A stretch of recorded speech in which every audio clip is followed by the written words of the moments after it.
Good evening, friends. Welcome back to another episode of my OI parentheses osseointegration journey.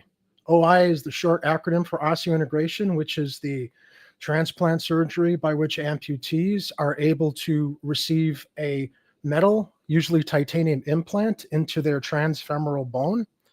It sticks out, you look like a robot, and your prosthetic limb is attached underneath that.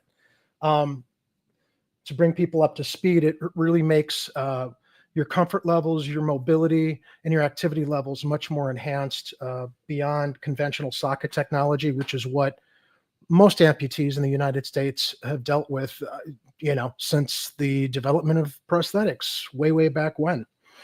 If you haven't joined the show before or watched the show before, my name's Jerry Vasilatos, and I received a Compress Fit Osseointegrated implant here in Chicago at Northwestern Hospital at the very end of March 28th, I believe was the date. So I'm almost a month into my recovery now, and I can't tell you how much better I'm feeling. I've commented in my last program a couple of weeks ago that, you manage and deal with pain levels. It's very difficult, but I'm on a good track here, and my doctors are very happy.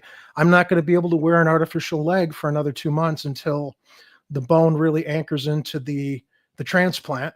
But once the doctors are satisfied, I'm going to have that strength there with the bone really growing around the transplant. They're going to put me into some weight-bearing exercises. I will then be on the road to wearing an artificial limb that's far more comfortable and hopefully will give me a much better quality of life. A lot of amputees are not aware of this process. General public isn't aware of this innovative technology, and the point of this program is to help spread education and awareness on this procedure, so that hopefully more that suffer from limb loss can improve their lives, seeking out and exploring this procedure. A big part of this program is, which we're going to touch upon tonight, is also to talk about not only availability, but the affordability of this procedure. I lucked out taking part in a clinical trial study for a component that's not yet FDA approved. I know I'm the first person in this Chicago trial. I don't know if they've got the other 9 candidates yet, but these clinical trials for this implant that I received are meant to gain FDA approval, so that this procedure, this iteration of osseointegration implants is available to more amputees.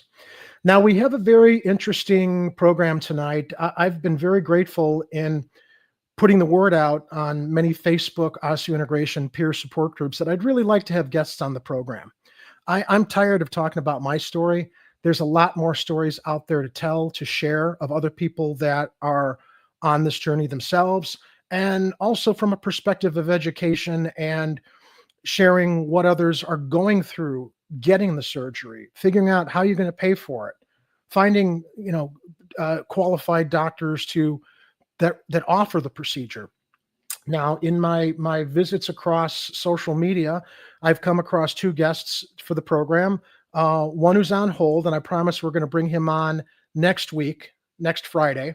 I took a break last Friday because I just wasn't feeling up to it, but I found another guest that I wanted to get on tonight because just of scheduling issues. I know he had some challenges coming on next week, so we shuffled guests around. This gentleman's name is Dale Johnson, and Dale is where are we at here? This is a high-profile guest, guys. I'm really lucky he reached out to me. Dale Johnson is currently Nebraska Public Media's morning edition host and reporter. He came to Nebraska Public Media with nearly 50 years of broadcasting experience. Dale is from Holdridge and got his start at KUVR Radio right out of high school. From there, Dale worked mornings at KRNY in Kearney until moving to Omaha in 1979 to work at KFAB. Dale also spent time at KRGI in Grand Island and served as a host and news director at KFOR in Lincoln. Now, you might ask, why are we bringing Dale on if he's just a media morning edition host and reporter? Well, Dale's also an amputee. Dale also survived a near life-threatening accident. And that's why he reached out to me to share his story, being an amputee for many years and going into the direction of osseointegration. I'm going to let Dale tell his story directly in a video that he shared with me from 2017 at I'm assuming here it was there's no description on the video, but it was a motivational conference. It's almost kind of like a TED Talk. And Dale shares his story, and I'm going to let him do the talking here in this 5 minutes I want to share with you before I bring on Dale along with his wife, Kimberly, to talk more about his story and how it relates to the topic of tonight's program.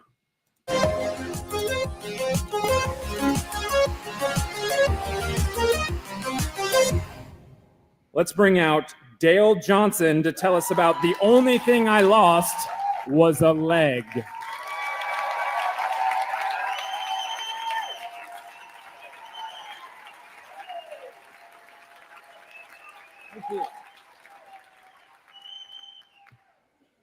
I really shouldn't be here tonight.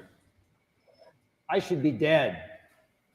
Doctors gave me a 7% chance of surviving my motorcycle crash at 27th and Stockwell. But instead, the only thing I lost was a leg. 515 days ago today, I was 5 minutes from bleeding out. That's all the longer it takes. Dead in less time than I have left on this stage tonight. The only thing I lost was a leg. 27 units of blood products kept me alive. That's almost 3 times what your body holds. 27 people to thank for my life. So if you donate blood to me, you help save my life. You're one of those 27 heroes, so thank you. Thank you very much. A 1.5-ton car versus a 650-pound motorcycle, physics usually wins. But every once in a while, the universe intervenes and gives us reasons to live. It could have been my 43-year career in radio. 3 months after I slammed into the ground, I was back on the air at KFOR radio, but that was not my motivation. This was Machu Picchu. The trip of a lifetime planned months before the crash. Climbing hills, going down into valleys, never, ever, ever on level ground, but always, always with my best friend, my wife, by my side, holding my hand. Thank you, Dave.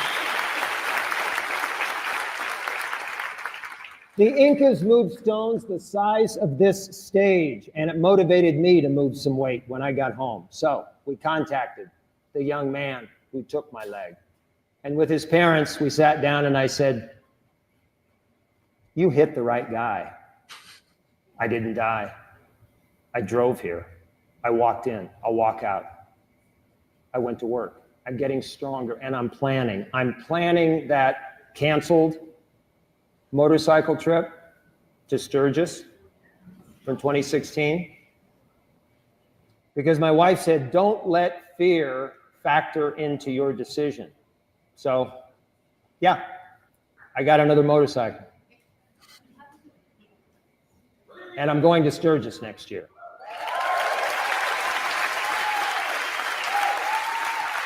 Bob Carey's advice to me in the hospital is do not settle.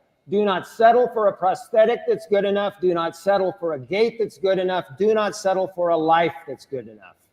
So I became an elite member of the Lincoln Fire and Rescue Community Stakeholders Task Force that included a day of firefighter training, actual firefighter training, and it kicked my butt.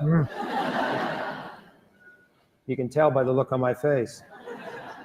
The 20-member task force developed outcomes that will improve the public safety that we all enjoy in our community through Lincoln Fire and Rescue. There's the 20 group. By the way, I am also alive today because of a device called a tourniquet this device. Right now, the Stop the Bleed campaign is educating people on the proper use of this device, which, by the way, was used on me by a paramedic at the scene, or I would be dead. So check it out at bryanhealth.com.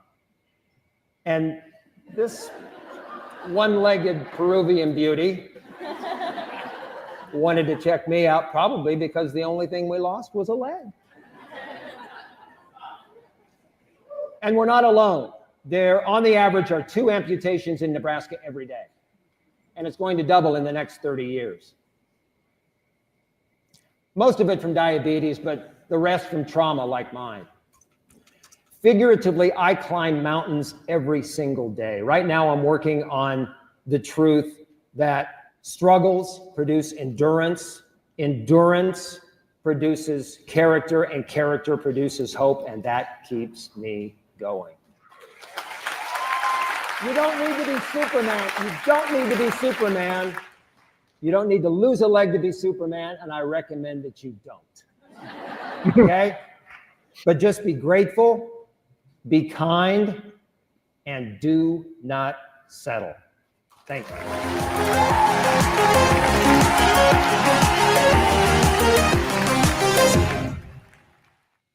So without This whoa, is how to get in shape fast.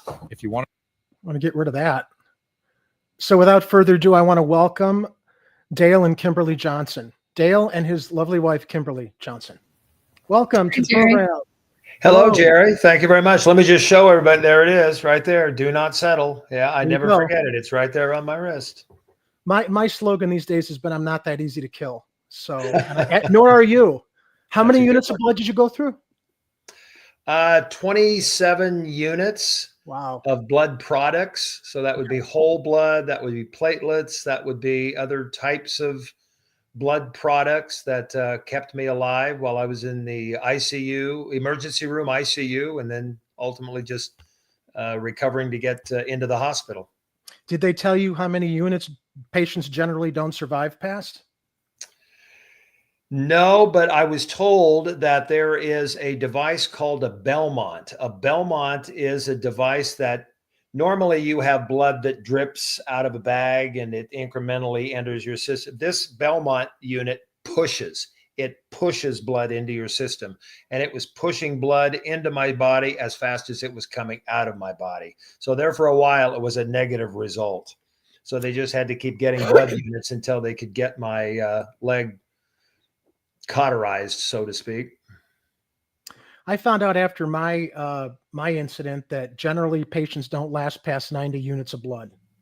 And I went through 120. Oh my I was God. 20 years old and I was in good health, and I had really good surgeons over at Oh my Cook God. County Hospital, which was one of the best trauma units in the country. But that really was very, very sobering to hear, because I know that, and I'm also curious in your case, but I know that the surgeons were really desperately trying to save my limb, as mangled as it was. But at a certain point, it had to do with the blood.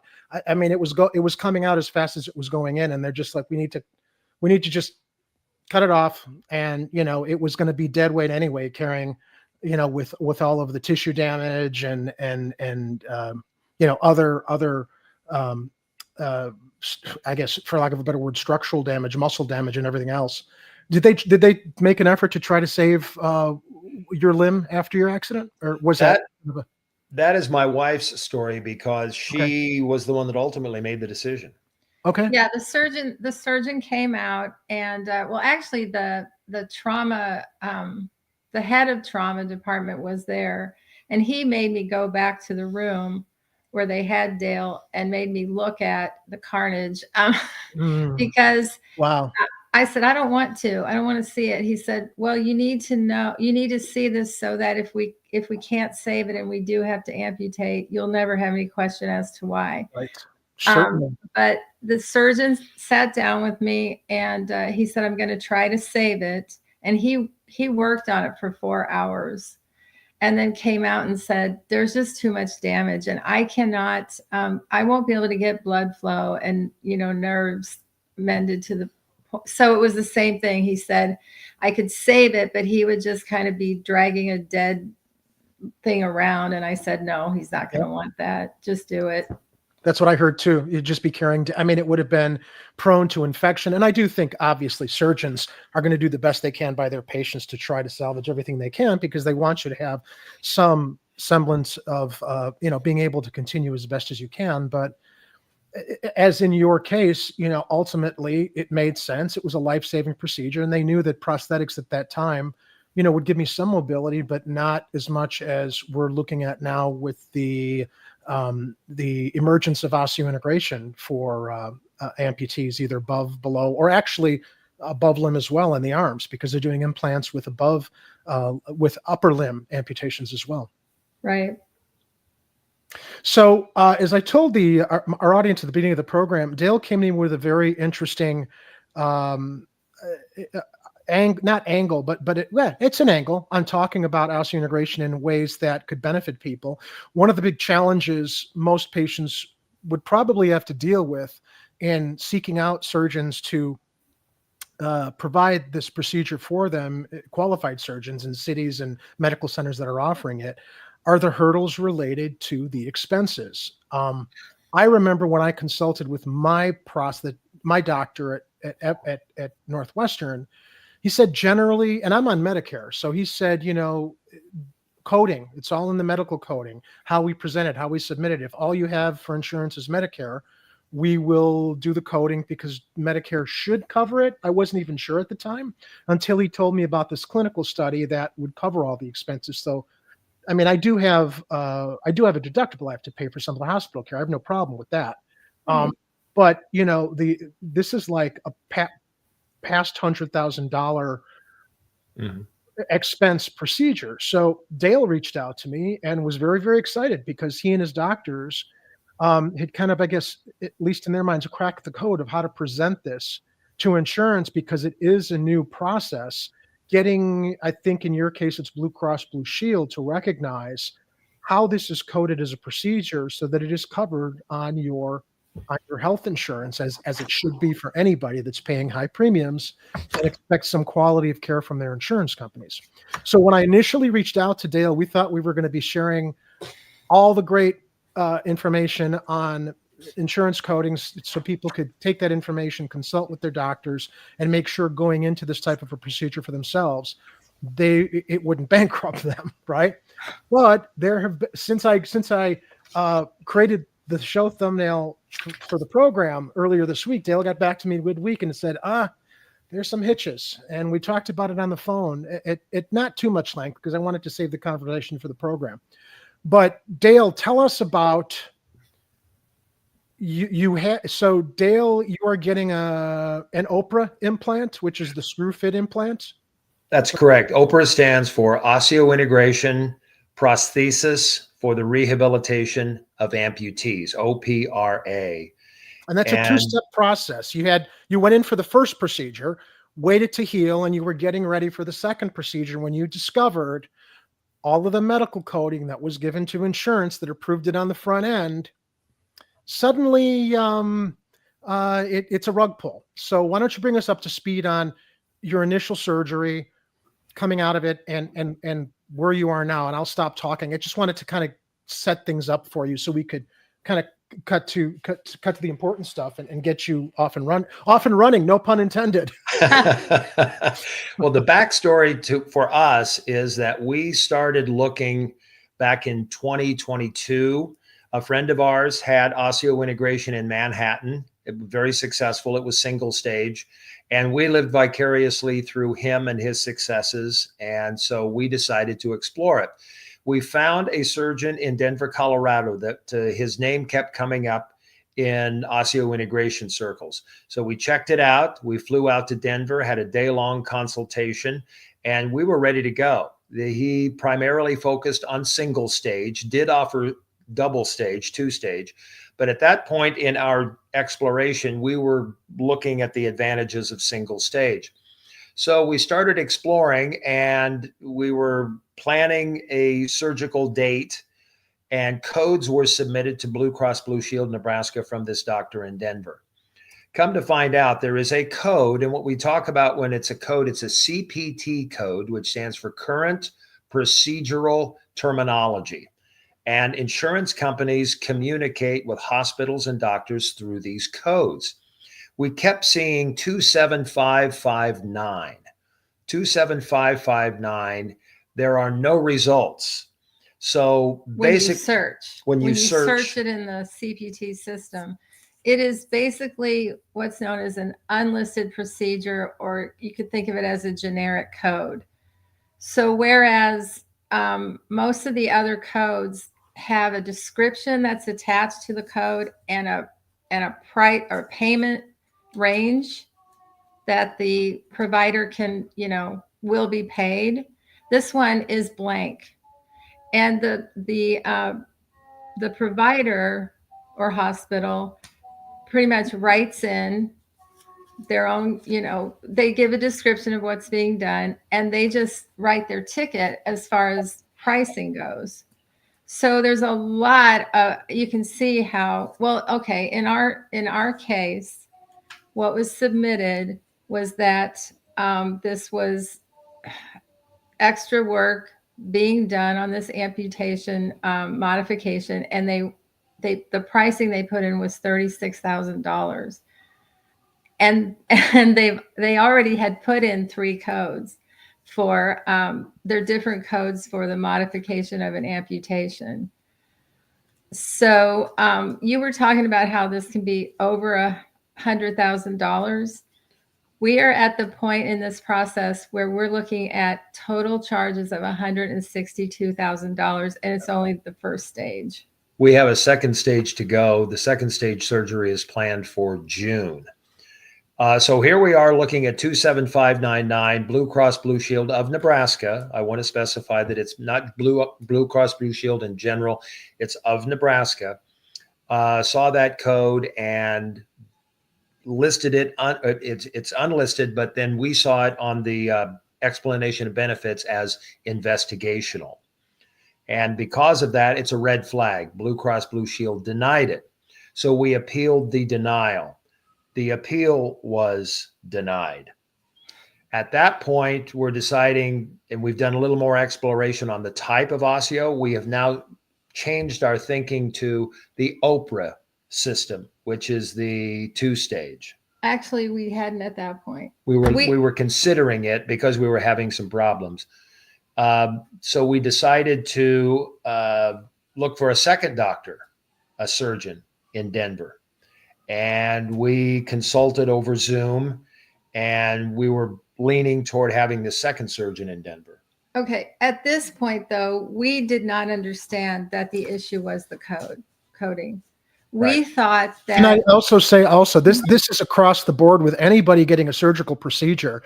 Everything is about the code. So I mean, not only absolutely. does it Codes are impact, everything. yeah, Yeah, disabled you don't do people or amputees. It's like anybody that just has to go in for anything has got to consult with their doctors and make sure all the codes are in place, even though it's like, why would you want to go and have a surgery done that wasn't necessary just to bilk your insurance company for excessive fees for an important procedure? Exactly. Anyway.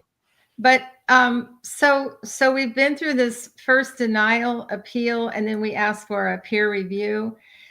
At that time, we were thinking that Blue Cross Blue Shield was just being stingy.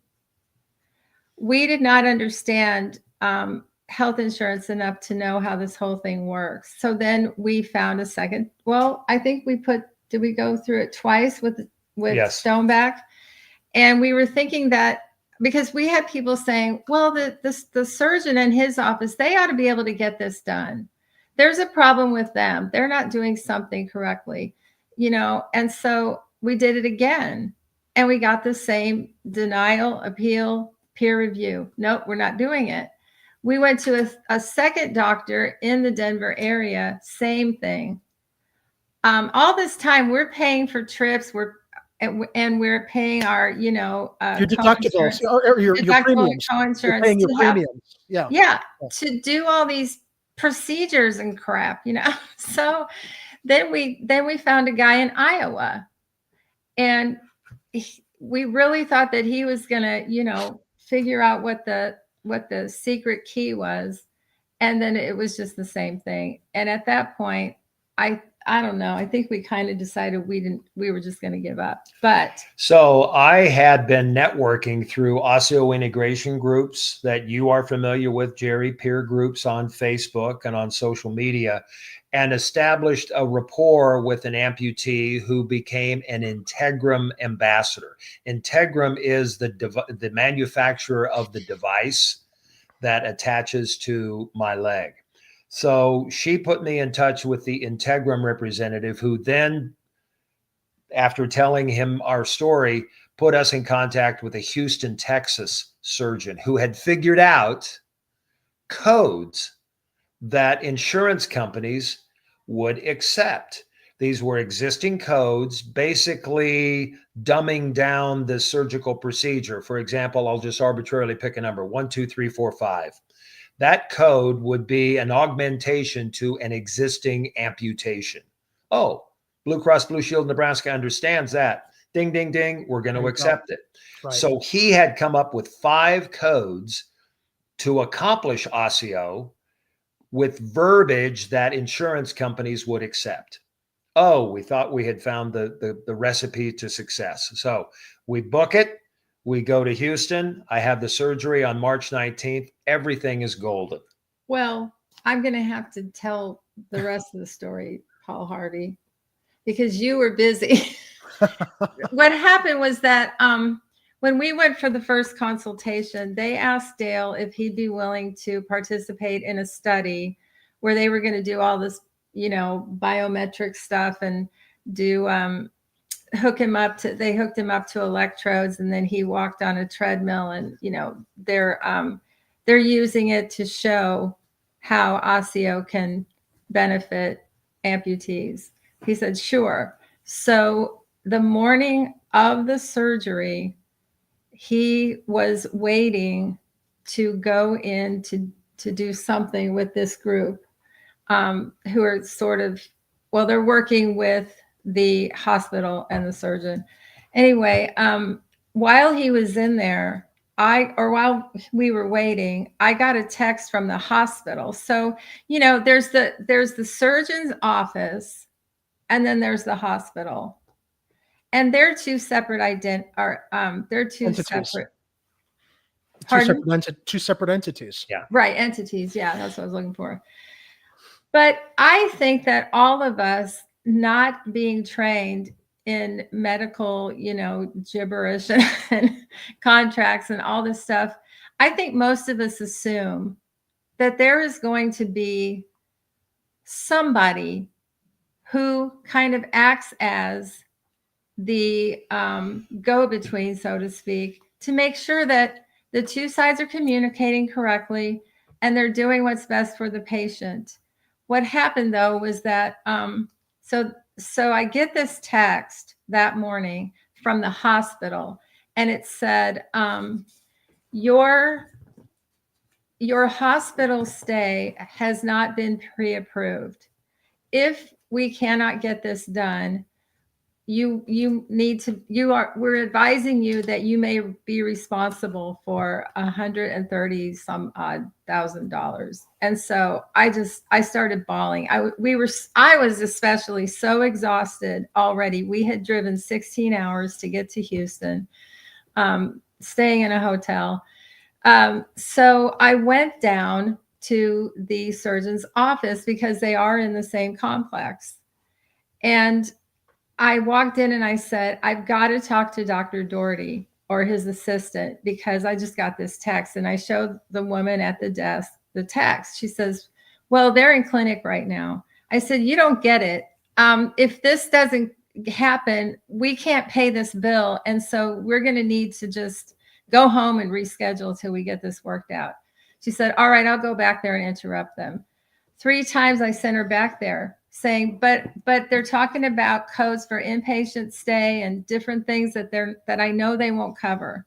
So she came back out the 3rd time and she said, they told me to tell you they've got it all taken care of. This is just a communication thing. Everything's going to be fine. Don't worry about it. Okay.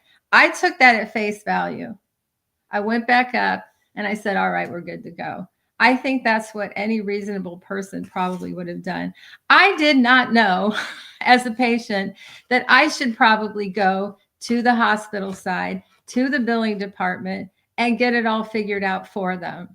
Because what ended up happening was that we got a call from Blue Cross Blue Shield the other day. She says, I'm calling to let you know that you're about to get an EOB that shows that you'll be responsible for $106,000. This is so incredibly demoralizing when you do all your homework and you're caught in the bureaucracy of the red tape of one hand not knowing what the other is doing, even though they've told you.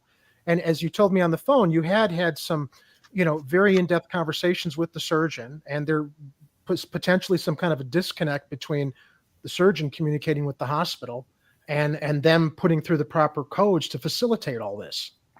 We thought we had done our due diligence with the doctors. We've gone through enough surgeons up to this point, and we did. We had talked about 27599 with Dr. Doherty's staff. Dr. Doherty is the surgeon in Houston, Texas. And she said, we do not use that code. She gave us the codes. We pre-approved those with Blue Cross Blue Shield. They clicked them off and said, yeah, we cover that. Yeah, we cover that. So we had gone through our due diligence with the doctor, not knowing that the hospital also had codes. And among those codes ended up being 27599. Oh no, the dreaded 27599. So we did our homework with the doctor. We didn't think far enough ahead to do it with the hospital. Now we know, and we're having to figure out a way to get past these codes. Yeah, I have a neighbor. I was telling her about this yesterday, and she told me she's had so many health issues and surgeries, but anyway, so she's been through things like this, and she said, you need to get all the records and look at all of the notes and the dictations. And she said, and then ask for an addendum to be made to the, the physician's notes, whatever records are used, because this needs to be corrected. And I didn't know you could do such a thing, but according to her, you can ask for an addendum to be placed. So that's one of the things we're going to be. And that's the addendum will be placed with the hospital, not the surgeon. I don't know, but it would be something to say that, hey, this was done incorrectly. Now we're updating everything so that we can then submit it to insurance and have it covered. But what everybody needs to know to avoid is 27599. And if you're, and the other one, L5991, might not be an issue for most people, but for at least Dale's situation, that is the aperture that they're going to need to attach to the implant so that then the prosthetic can connect. Okay. There are three parts for people who don't understand the osseointegration stages. At least Oprah, anyway. Number one, they implant, and Jerry, you've gone through this. They have surgically implanted a titanium, think of it as about 4 inches or so under the skin and into the bone, and they seal it up, and then you heal for 3 months. The second stage in Oprah is they attach an aperture, which is the external portion, the portion that you see. They will attach that to the implant, and then I will heal. And to the aperture is attached an abutment. That's the device from Integrum that attaches to the aperture that on the other end is my prosthetic. So basically it's my knee, my foot, the ability to be able to eventually walk attaches to the aperture, which is attached to the implant in my residual limb. Okay, so the L5991 is for that one little part, right? And yes. It's probably that long? 2 inches, 3 inches, perhaps. It goes into the implant because the implant is hollow with threads. So you want to know what the pricing is on that one? Oh, I can imagine, because I heard what the pricing was on the safety link in between the abutment and the limb underneath, and that insurance, it's a component insurance doesn't cover. But I think that when we talked on the phone, you were talking about this was a different component. It's probably similar, but it's specific to Oprah. Okay, to yeah, the, go ahead. to the 2-stage. Yeah. So I didn't bring that with me, but it's over $71,000. And is that the component that will disconnect the prosthetic limb from the abutment in case you step on it the wrong way to prevent a femur fracture, or is this another component? Probably. That's the one. Yeah, they told me it was $30,000 here in Chicago if I was to go the Oprah route, but I'm sure that they've increased the price. And yeah, and they were saying that insurance my understanding was that Medicare would never cover that, and insurance, it would be tough to get insurance to cover a portion of it if there was luck there. Yeah. So And that was probably talking about the same component. pretty much just differences in who makes it and that kind of thing, I'm sure. Yeah. But that was the other code that I knew they wouldn't pay for, because I had talked to someone at Blue Cross Blue Shield, and she had told me, we won't pay for L5991. But see, isn't that insane? Because if you have to have that part in order for the whole system to work, what is going on?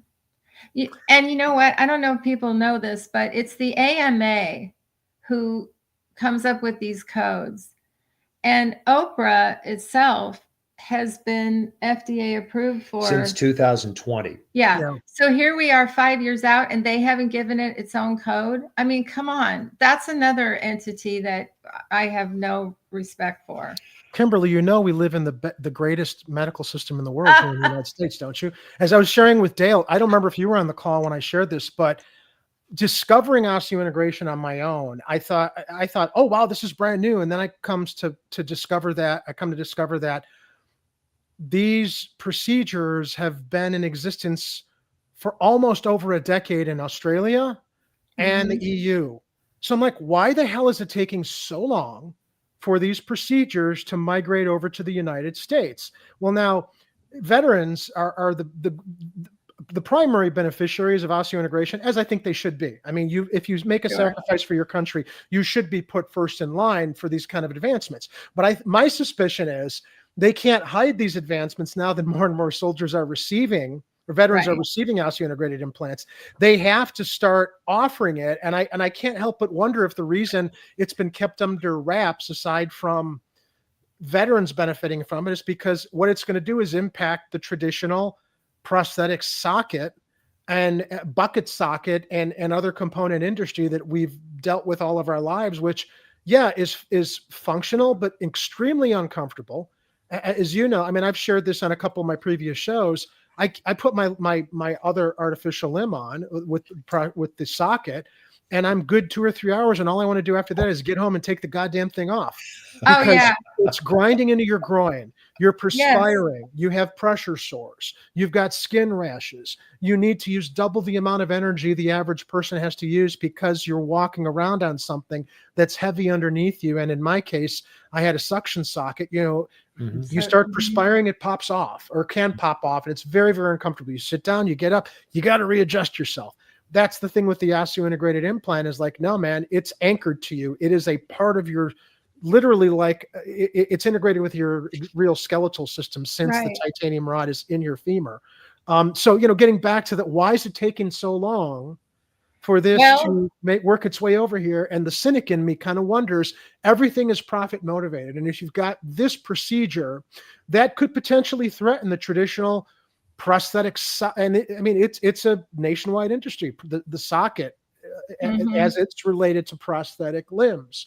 You're completely changing the game, even though in the long run, an osseointegrated implant is going to be more cost effective because you're not going to have to spend that much money with insurance companies to go get your socket refitted, to go get a new casting of your residual limb for them to make sure your fit is right. If you've gained weight, lost weight, something happens, have any kind of other revisions to your residual limb, as a result of other things that might factor into your life. So, it's just so demoralizing. And Kimberly, you were talking on the phone how you're optimistic, and God bless you for that. I call myself the pessimistic optimist. or the optimistic Well, pessimist because of all of these experiences we have. It shouldn't be this difficult. When we're talking about being able to improve our lives, enhance the quality of our lives, especially when so many people have struggled with limb loss, and it is obviously we know it's life changing. When I hear from people, saying we're a niche demographic of the population. It's like, yeah, wait till it happens to you and you'll understand how niche we are. Or, you have or to the experience person, these things to understand the frustrations we're dealing with that we shouldn't have to, because we're all people in this country that I don't care what anybody says. Everybody deserves a good quality of life, no matter what your ethnicity, your race, your economic level. It's just basic human decency. And you've got the insurance companies running you guys around ragged. And then you wonder, why did it take so long for this stuff to come over here? That's a big reason I want to do this program, is to get people aware of what's going on and talk to other people, other peers who are encountering the same things or sharing their successes, so that hopefully that will inspire others to know, what path do I go down so that I can, improve the quality of my life again.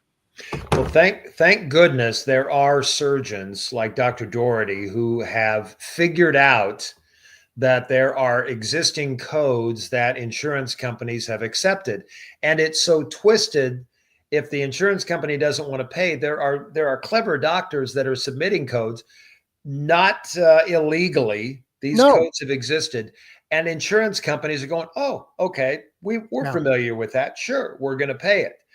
But the hospital had two codes that they haven't been educated enough to come up with an existing code that would pay for the same procedure and accomplish the same procedure. And that's the 27599 and L5991.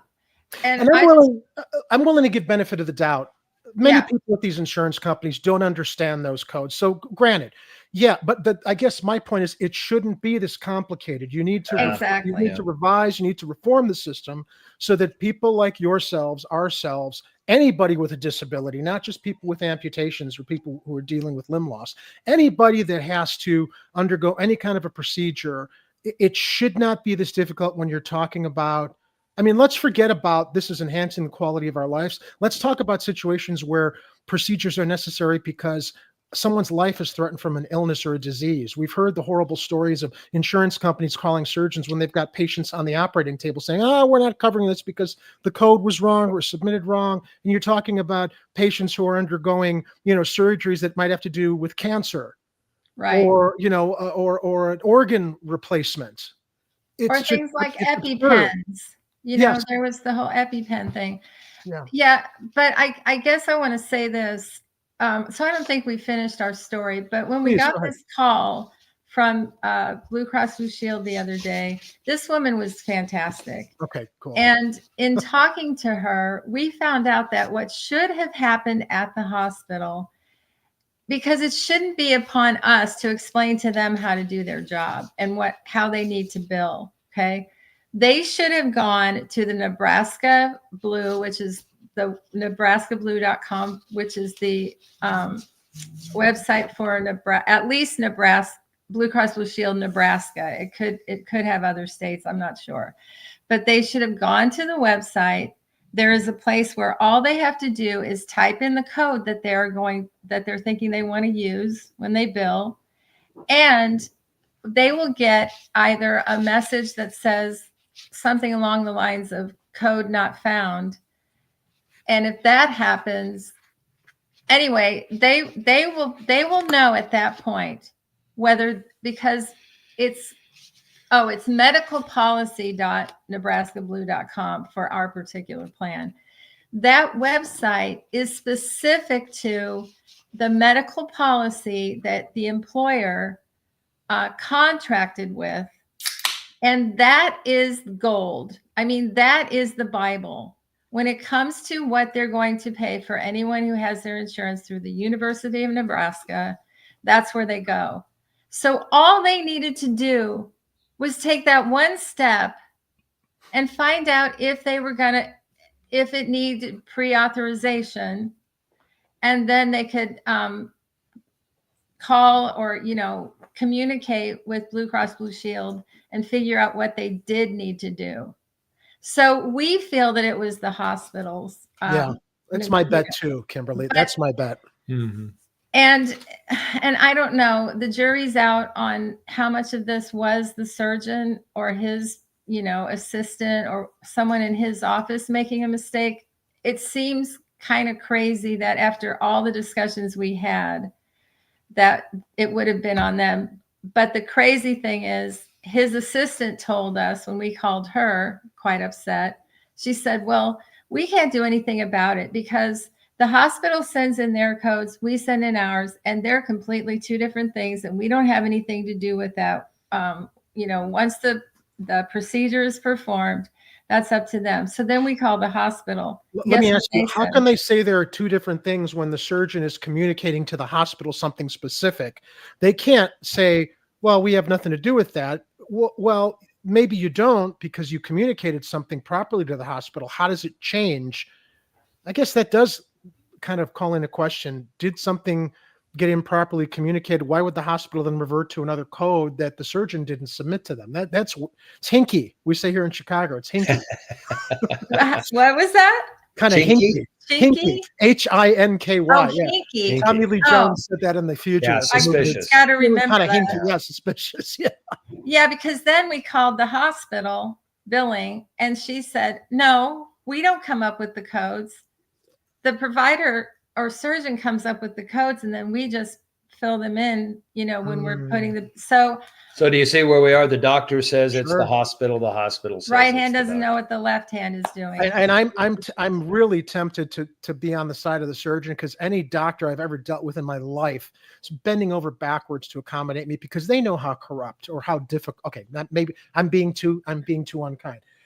How difficult the insurance and the medical system is to navigate for people, especially when it comes to codes or costs or affordability. Every doctor I've ever dealt with is, tried to make it as manageable as possible, which is why I'm like, maybe it wasn't your surgeon. Maybe it was somebody he delegated it to in his office and something got screwed up there.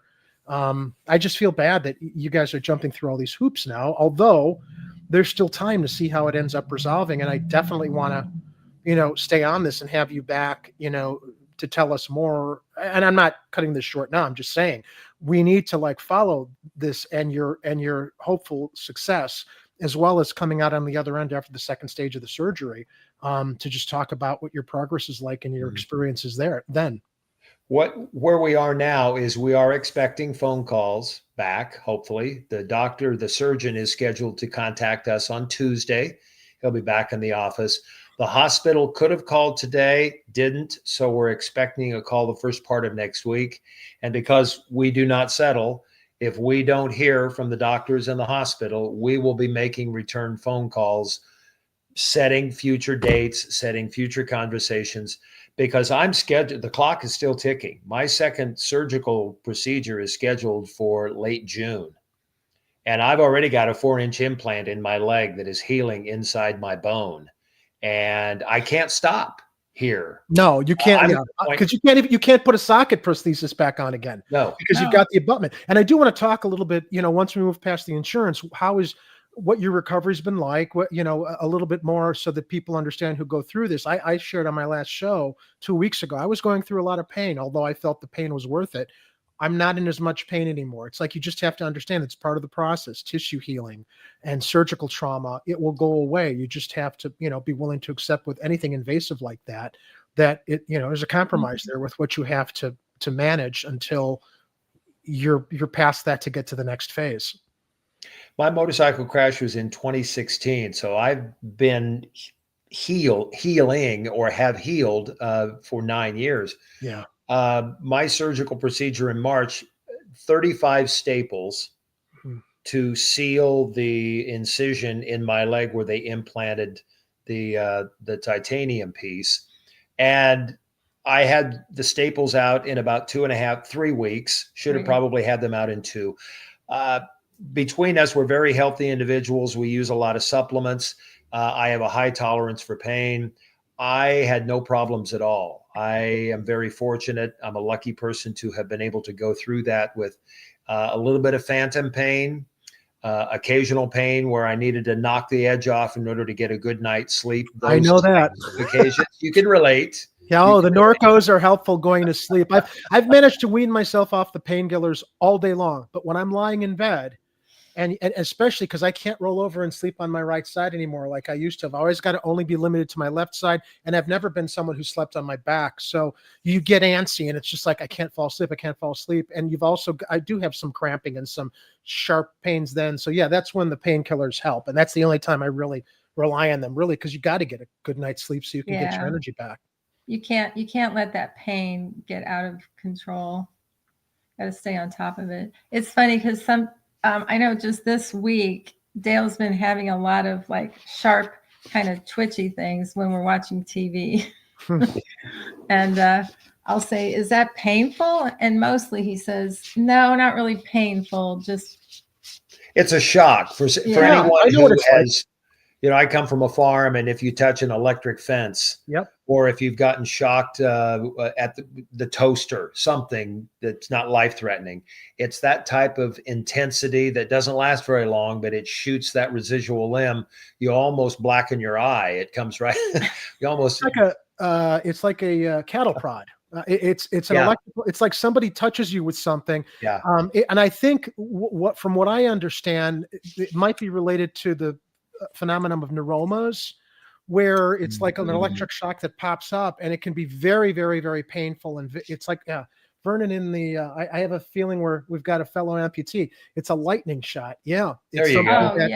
Hits you, and I've had spells where I don't know what triggers it, but it maybe happens once or twice a year, and I hope it doesn't happen again anytime soon, where it's just like the hiccups, doesn't stop, and I'm just literally yelping from, it's like somebody hits you at the cattle prod, and it's the nerve that goes down your residual limb that feels like it should be by your knee or maybe by your ankle. And I don't know what triggers it, but every once in a while when that happens, it's a very, very difficult thing to like manage or get through. And you lose a night of sleep if you get an ongoing attack of those. But what I have been saying to Dale from the outset was big picture. When he would get discouraged or have pain, I'd say big picture. Remember the big picture. This is a temporary thing you're going through for 20 years of being able to take 3 minutes in the morning to put your prosthetic on instead of 20 minutes. For the other ordeal. And at night, you probably do this. You said when you get home, the first thing you want to do is take that damn thing off. Well, that's what he does. And so then he rolls around in this, it's not a wheelchair, it's a transfer chair. That's what I'm in right now. Yeah, it looks, ours is stainless steel it's really cool looking. It's like 1970s, It's just easier than crutches because and I use crutches around the house too. But my very first program here on my OI Journey YouTube channel, I had a very good friend of mine come over and document what it's like for me to put on my artificial limb. And I've known my friend John since I was 20 years old, and he actually shot my first feature film that I directed. So we've known each with lifelong friends. And my friend Art was also over helping, and Art was in the chat earlier. And the both of them watched me go through the process of like, here, disinfect the leg with alcohol, put the powder on your residual limb, get the pull sock, align yourself properly. I mean, it's in the first show. It's like at least a 5-minute, maybe longer video. Yeah. And after John and Art witnessed me going through this, I don't think anybody ever thought before when they see me in public, what's it like for Jerry to get his leg on? But John was just like, I never imagined this is what you've got to go through to get out of the house. I'm like, that's the life that anybody with a limb loss has to deal with. And I'm not complaining. I mean, thank goodness that, prosthetics and technology does give us that opportunity.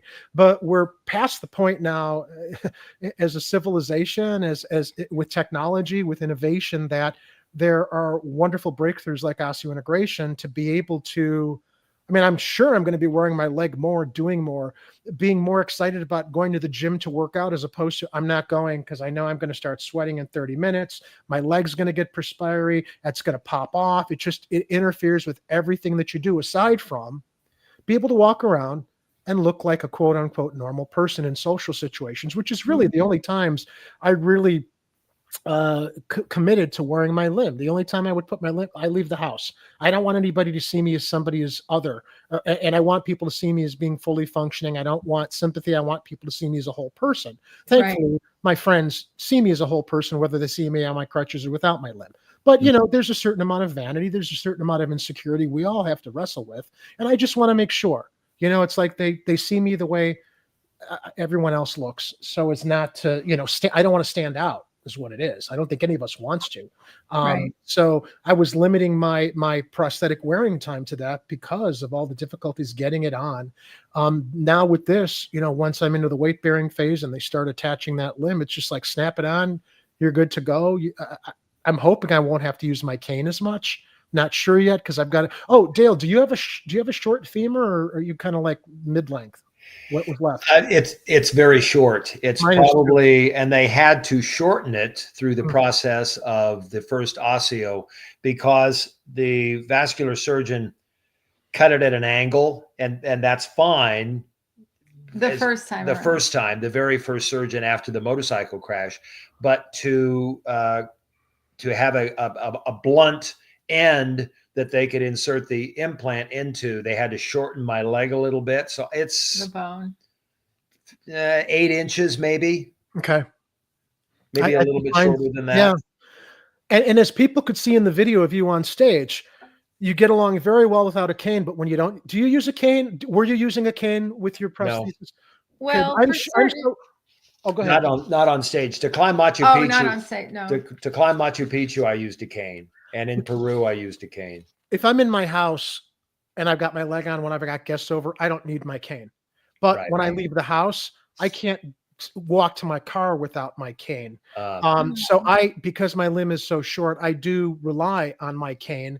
And as people saw when Dale was on stage, look, you get along very well, but we've got that, both of us have got that visible limp, and the cane helped me stabilize so people aren't noticing the limp as much.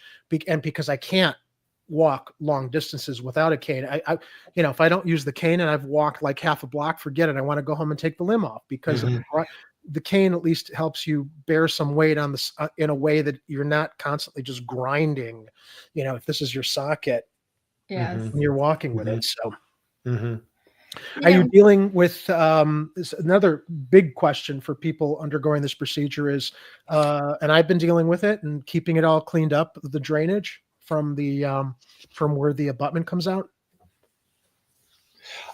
See, we explored the single stage to begin with. And what we've discovered through our research is that people were complaining about the stoma, S-T-O-M-A. The stoma, as a result of the first surgery, the external part sticks out from the very beginning. So it is more susceptible to infection because it's not sealed. And that ultimately led to us changing our minds and going to the second stage, because the second stage is not as much an open space between the implant and the aperture. I didn't know that the Oprah offers a little bit more, I guess, compression around the aperture that comes out. Oh, that's interesting to know. Yeah. I mean, I just figured if I got to deal with it, hopefully I'm going to like maybe luck out and not have as much of an issue. And I'm also in the first month of recovery. And I asked my doctor, I'm like, so is there any, I don't know, like, are there any, is there any exploration of figuring out how to like seal it up or use some kind of a covering or something so that we don't have to deal with some of the drainage that's coming because it is open. I mean, it's like, audience, imagine your belly button, but it's not sealed. There's a little bit of an opening there. So you've got fluids from inside your body. And that's what it's like with the abutment coming out from the compress fit that I have coming out of the stoma. Or, you know, for another comparable for people that might understand, if they know anybody or understand anything about patients who've had colostomies, that have had to use, they have an opening so that they can empty their digestive system. They call that a stoma, and they've got and unfortunately it's an open wound. I don't know that I would call the stoma I've got an open wound so much, but the doctor told me the reason that they don't want to cover that up is because if you did, you would risk more infection, because they want it to be able to drain naturally, hopefully over time, not drain as much as things get tighter in that area. But it is necessary to keep things healed and cleaned up, I guess. Yeah. So with 2-stage, it doesn't seem like that is an issue. It's just the way that they, I don't know. And there's going to be a plastic surgeon involved in the second surgery. Did you have one? Since I was a single stage, I did have a plastic surgeon in the surgery because they had to revise the skin flap. I had a very, very fleshy stump. I mean, and it was that way because I was so short. My original plastic surgeon back in 1986 left a lot of soft tissue there because I had such shortness of bone that it helped facilitate wearing a socket. Now my residual limb is much smaller. It's actually, looks better. It doesn't look as like elephant man. Yeah, same thing with Dale. His was it was weirdly shaped, and but like you said, I think that was done so that he could stay in a socket, because for one thing, he's very thin and lean. Oh, yeah. And the thing is, once all that muscle's gone and you don't have the kinds of things that you had before, they just do what they have to do. Well, atrophy sets in. Yeah. You lose your muscle, you get fleshy, and in the osseo process, that has to be trimmed away. And so I'm going through that. I took a little bit of that the first surgery. There will be more of it with the plastic surgeon involved in the second surgery. And there will be a second surgery. We're going to get this figured out. I refuse to even entertain the thought of being on crutches and transfer chairs for the rest of my life. That is just not going to happen. There will be a way for us to be able to figure this out with codes, working with the hospital and working with the doctors, where they will figure it out, and I'll have the second stage. Maybe it's not going to be June. Maybe we won't get it figured out by then. But that's my hope, is that the late June second stage surgery will take place, because we have discovered how to make this work. Yeah. No, go ahead, Kimberly. I was going to say, people who know me know that I'm very vocal about the issues I have with our medical system, because I don't think it's healthcare. I think it's sickness care. And you have to, for a lot of people, they can't do anything but show up almost dead before they get any real care. That's why we have people showing up at the emergency room when they should never have to go there just to get what would be considered basic healthcare, but blah, blah, blah. I'm not going to go, by the same token, as I told you last night, I just am an optimist. And I do believe that what we do with our mind, as in, what we dwell on and speak about and all that, really does create our reality. So on the one hand, I want to speak out about, the inequities and the problems with the medical system, but there are great things that happen too. And, they're really good at trauma. And when Dale had his accident and had his amputation, we didn't happen to have health insurance at the time, which had never been a problem it was just so expensive. It was so expensive through his previous employer that we couldn't do it. But we had been so healthy, never took any medications still don't. We're very healthy. It's choices we make for the most part. But we're sitting there, and we had a huge hospital bill for 11 days, for ICU, and 11 days in the hospital. And we only got $25,000 from the other, from the parents of the teenager, from their auto insurance, because they just had the basic liability policy required. Anyway, that hospital wrote off everything above what we could come up with. The radio station had a fundraiser. It was amazing. So there are so many positives, and we've had such great people who are the people on the front lines, the ones taking care of the patients, for the most part, for us, have been amazing. Yeah. So we've just got to, as a country, we've just got to understand that we are all in this together, and we've got to overhaul the system, because it's the system that's the problem. Yeah. Healthcare should not be managed by GoFundMe. Exactly. No. It's, but Or that's shareholders sitting in a room wanting to know, how much am I going to get? What is my stock going to be worth? You know, as my good friend Ed shared earlier in this live chat. Maybe they need to submit the Luigi code. well, yeah. Well, at one point when we were on the phone, I was so frustrated. I could feel the cortisol running through my body. I said, Yeah. do you understand that this is the kind of stuff? This is exactly what makes Exactly people why go that and happened. shoot a CEO. Am I condoning that? No, but I No. can understand it. Yeah, look, it's like Sam Kinison said in a stand-up comedy routine. I don't condone wife beating, but I understand it. Same thing with Luigi. So, the late great Sam Kinison. Well, Yeah. look, Dale, you're a pioneer in helping navigate figuring out these codes so that when you come back, we can share your success. And I'm really rooting for you. I do think you guys are smart enough to figure out how to present all this stuff, or really get the hospital, the insurance companies to get on get with the program. As far as looking at everything you guys did right, and if there's some breakdown of communication that's not your fault, they've just got to make things right. And I'm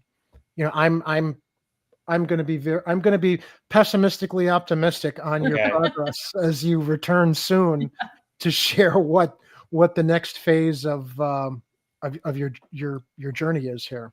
What both of us want to do is, we don't want the next Dale and Kimberly Johnson to be walking into a hospital somewhere and get burned and stop right there. Because not everyone has the motivational wherewithal that we have. And I get that. And I'm not patting myself on the back. I'm just saying that I don't want people to go through this. They shouldn't have to. They shouldn't No. have to. Exactly. We The need to be feeling- strong, and we're strong people. But it's like, when you're forcing people to be strong beyond what's reasonable, then it's just abusive, and it's just unacceptable. And stress is a silent killer. And Yeah. I'm telling you, we have spent so many hours on the phone, talking and saying things in 13 different ways, hoping to get through to someone, and then just getting the same old rote answers. And it is so stressful that nobody needs to, the time that we've spent, and just the way that you feel when you get off the phone it's not right. Yeah. And so we decided early on, when we got that first denial, we just said, all right, you know what, we're going to go through this. We're going to stick it out. We're going to get it done.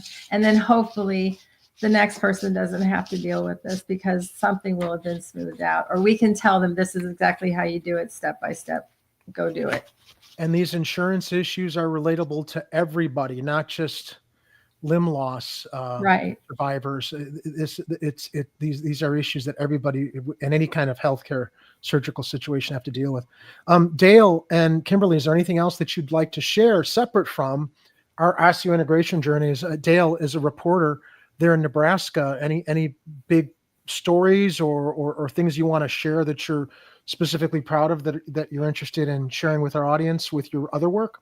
Well, it doesn't prevent me from doing my job. I get up very early in the morning and with crutches to be the case right now, get into Nebraska Public Media and can talk for a living. I mean, a lot of people could not continue their careers given the circumstances that you're under, Jerry. Fortunately, you have honed a craft that allows you to be productive and creative. If I was a guy that poured cement, I couldn't do what I do. If I shingled roofs, I couldn't do what I was set out to do. And I'm so lucky in that respect. And so every morning I go in and talk for a living. And you asked if there were anything, if there's anything on my mind. I'm just happy to sit in front of a microphone and be able to entertain people in the state of Nebraska. And that's my joy. That's my buzz every single day, is to be able to continue to do what I do. In August, I'll be inducted into the Nebraska Broadcasters Hall of Fame for being in radio as a career for 51 years. Well, So for being great at what you do. this is a not just- tremendous year for me and for us to be able to look at this achievement and to be proud of what we're doing. And move on to the next phase of your life with your second. So this is a perfect spot as we're talking about what we do. We're going to have a very, very brief word from our sponsor. Are you a cane or crutch user seeking greater support on the beach, golfing, gardening, or going up or down stairs? How about a tip that freestands both canes and crutches when not in use? Regular cane and crutch tips won't work on all surfaces. You've tried the rest, now get the best. Introducing the Easy Walk by Sandpad Brands, the only cane and crutch pad providing stability on sand, grass, snow, mud, rocky terrain, as well as regular paved surfaces.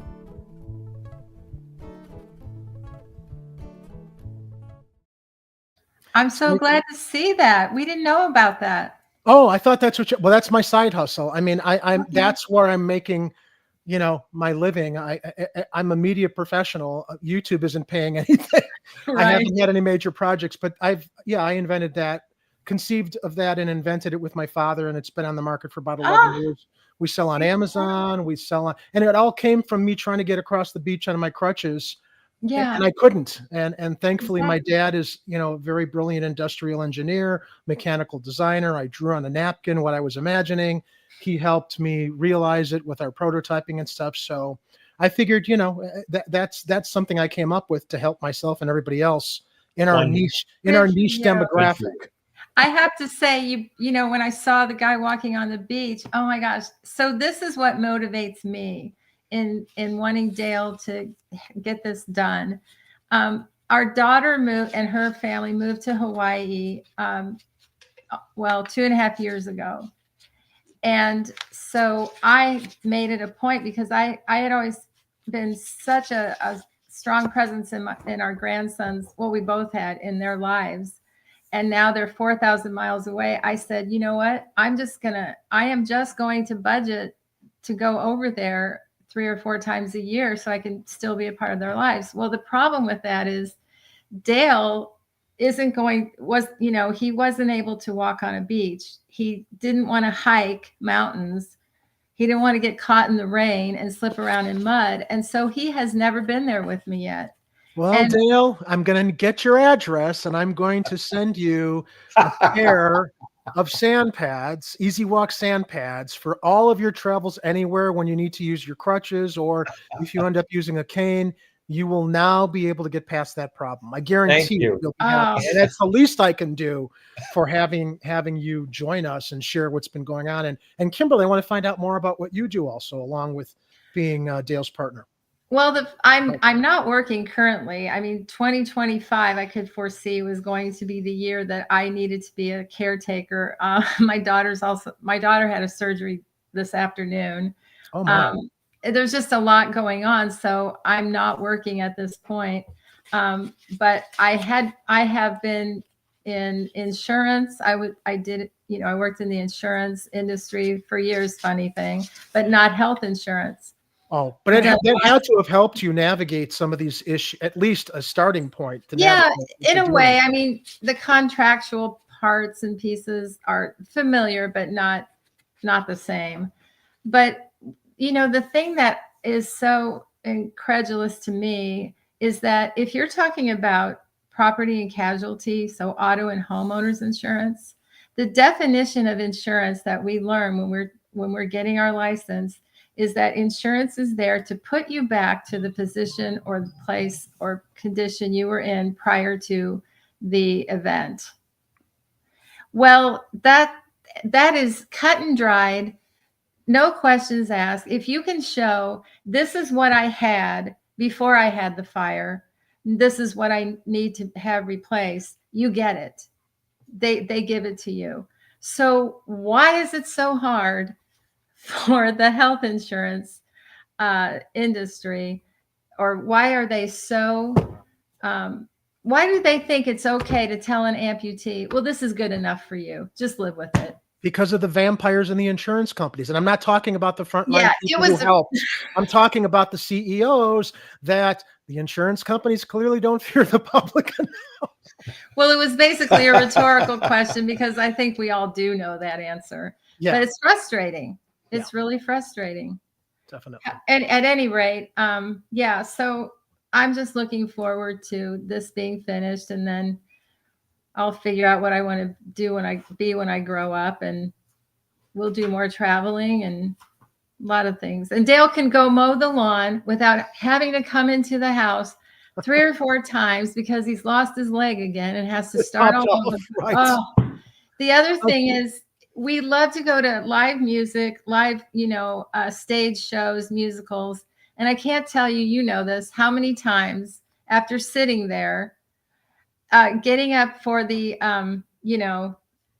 Intermission. the intermission or the finale, he'll say, oh God, I just lost my leg again. And so he's standing there in pants with people wanting to get out of the row.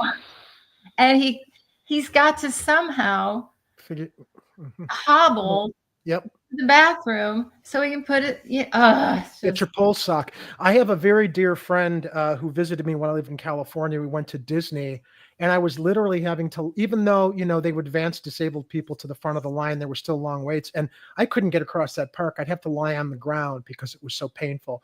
And she's promised when I get my osseointegration implant, she lives in Florida now, I'm going to go visit her and her husband. I'm going to be standing and walking all through Star Wars Galaxy's Edge at Disney without any problems like I dealt with at Disney in California. Because it's whether it pops off or whether you're just standing on it so long that you just want to rip the thing off because it's so uncomfortable. And I'm also looking forward to being able to ride a bike again without worrying about the suction popping off. Getting up on a horse, which I haven't ridden a horse since I was 20 years old. I just rode a horse for the first time when I was in high school. 19. I lost my leg when I was 20. And that's something I would have wanted to explore. So it's like, hey, I mean, I know I got to be careful. I know we can't rush into everything, but I do realize there's going to be a lot. Guys, if only this had been available to us 20 years ago, Yes. I feel like I'm going to be recovering what I couldn't do for the last 20 years in the later stage of my life. But I'm really grateful that I'll be able to recapture some of the lost time. Well, it's programs like yours, it's efforts like yours, it's determination like yours that hopefully will instill some inspiration into someone else who's had a bad day, or someone who went through a suction loss and they're ready to give it up and just throw it into the corner. That they'll do it one more time and seek out some help and be inspired by conversations like yours on a regular basis, and to realize that you can have some success if you just keep trying. I hope so. I mean, I know that there are other disabled people who are far worse off than we are. Mm-hmm. I mean, as bad as it is for us, we're the lucky ones. And I really do mean that, because I can't imagine managing some of the other life-changing, horrific traumas that people deal with in wheelchairs, or perhaps losing your sight or I mean, I'm starting to deal with hearing loss.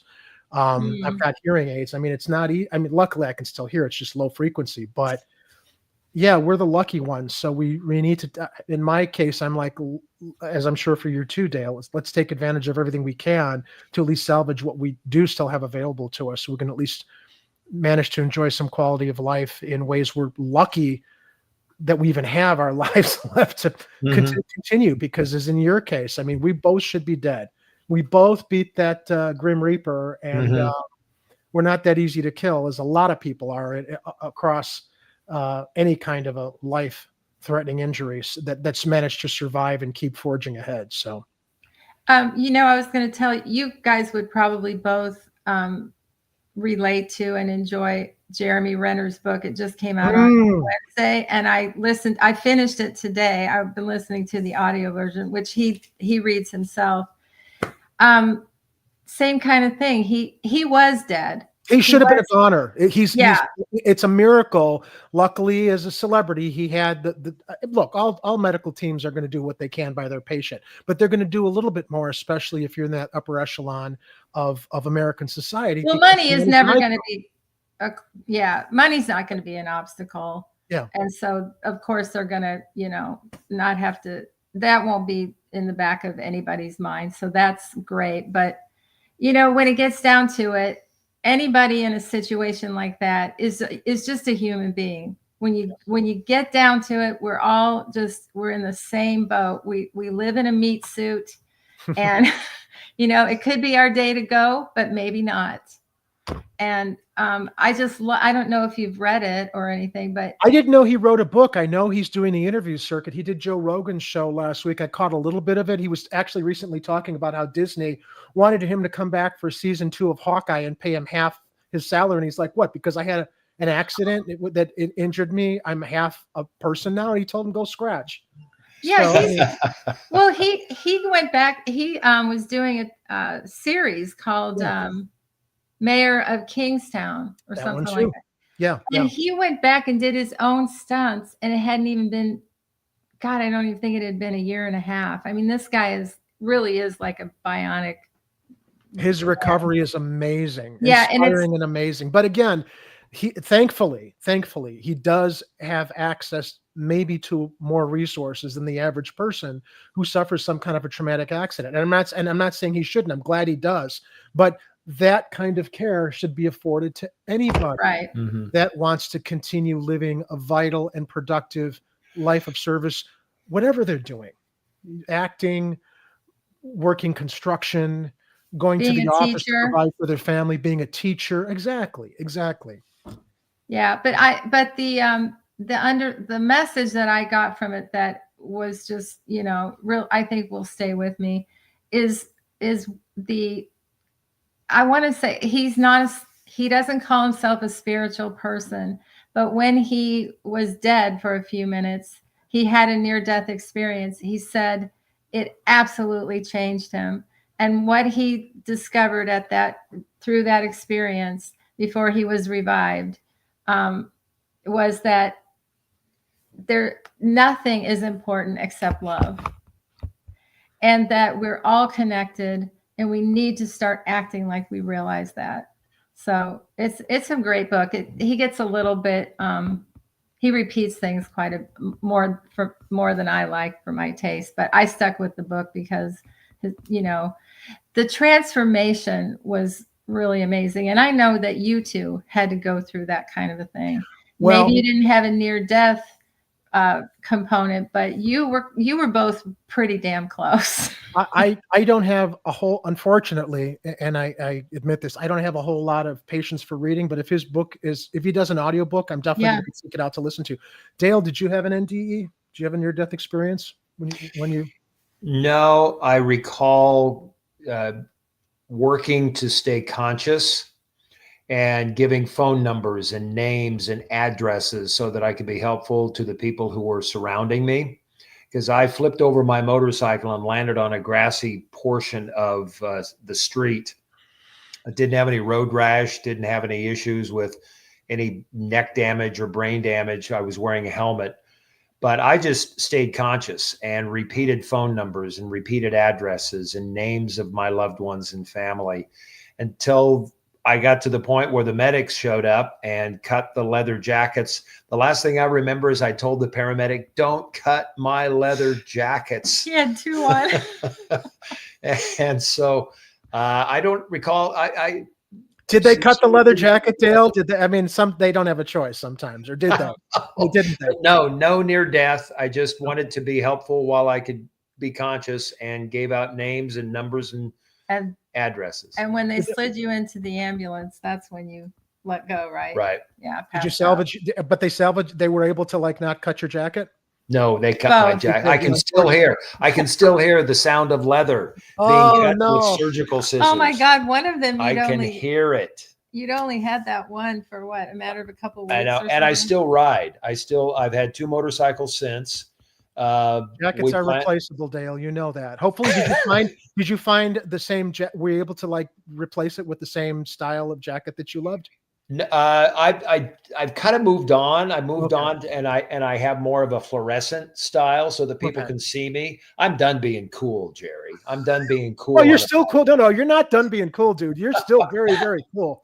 I find though when I lose a beloved piece of wardrobe, my first stop is Poshmark or eBay to try and find Yeah. down to the label the type of jacket Those are- I've got that's worn out, because I tend not to like change my wardrobe that much. It's kind of like just Yeah. uniform kind Oh, of thing. this guy.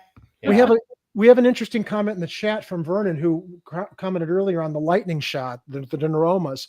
Amazing how our stories are intertwined. August 13th, 1985, truck wreck and ejected 72 feet, estimated by law enforcement, through the front windshield and wound up on the side of the road. Vernon, Oh, you're my lucky God. to be here with us. Yes. Good for you. Thank goodness you're still here. Mhm. I didn't realize at the time. I went into shock immediately when my leg and I've talked about this in an earlier show. Train accident, freak accident. Leg got wedged between the platform and a subway train, but I immediately blacked Oh out my God. as I fell back and got dragged by the subway Oh. train. And in that moment, people, did you have a near-death experience? Blah, blah, blah. And it's like, well, I didn't realize. I think I did.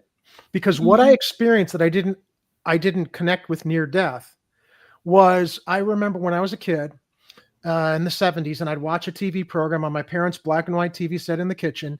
When you turned off the black and white TV, the screen would be bright, and then it would like go black, and you'd see like one little white dot, and then the black and white TV set would be off. Yes.